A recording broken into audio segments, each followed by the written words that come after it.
Siddhartha Gautama was born into a life of extraordinary comfort and privilege. He was a prince, destined to rule a kingdom. He lived within the palace walls, shielded from the hardships of the world.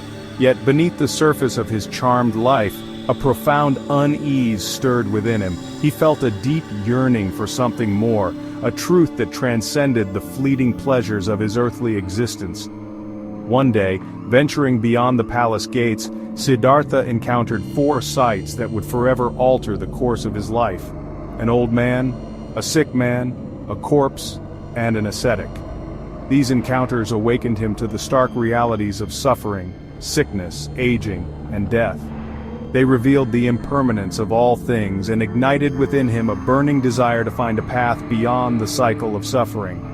Siddhartha realized that true happiness could not be found within the confines of his opulent life. He knew he had to seek answers elsewhere. In a decision that shocked his family and kingdom, he renounced his princely life. He embarked on a solitary journey to seek spiritual liberation. This marked the beginning of his transformation from a prince to a wandering ascetic, a seeker of truth. Determined to find a way to end suffering, Siddhartha sought guidance from renowned spiritual teachers. He studied under the esteemed masters Alara Kalama and Uddaka Ramaputta. They taught him profound meditation techniques and helped him reach high levels of mental concentration. Siddhartha mastered their teachings quickly, impressing them with his diligence and insight. However, despite achieving great mental clarity, Siddhartha felt a nagging dissatisfaction.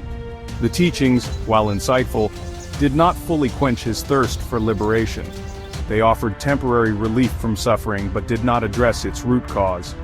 He realized that true liberation lay beyond mere intellectual understanding or mental discipline. With a heavy heart but unwavering determination, he took leave of his teachers. He continued his quest, driven by an unshakable belief that a path to true liberation existed. His journey was far from over. It was about to take him through the most arduous of trials. For 6 grueling years, Siddhartha subjected himself to extreme asceticism. He believed that by mortifying his body, he could subdue his desires and attain enlightenment.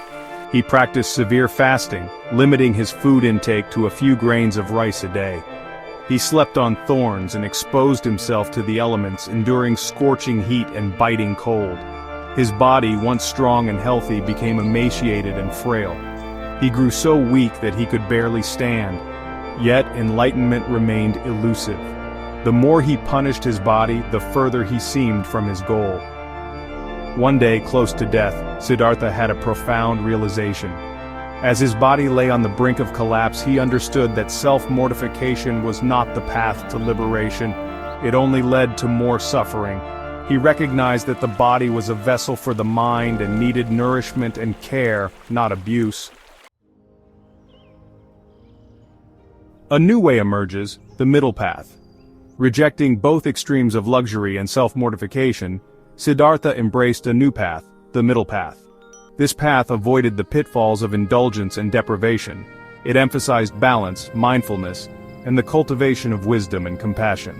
He realized that true liberation came not from suppressing desires, but from understanding their nature. He sought to purify his mind, not through harsh discipline, but through mindful awareness and ethical conduct. With renewed energy and a clear mind, Siddhartha set out to find a place where he could meditate undisturbed. His journey had taken him far from the life he once knew, but he was closer than ever to his ultimate goal. He was on the cusp of a profound awakening.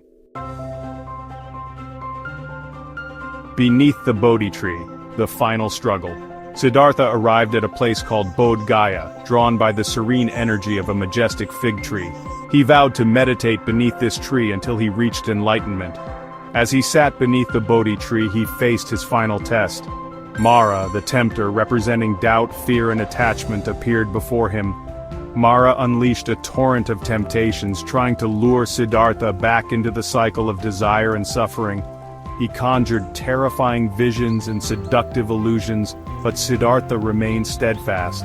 He met each temptation with unwavering mindfulness, and a calm, unattached mind. Finally, with a resounding crash, Mara's illusions shattered. Siddhartha's mind was clear, his heart filled with compassion and wisdom. He had triumphed over the forces of darkness and reached the other shore. He was free.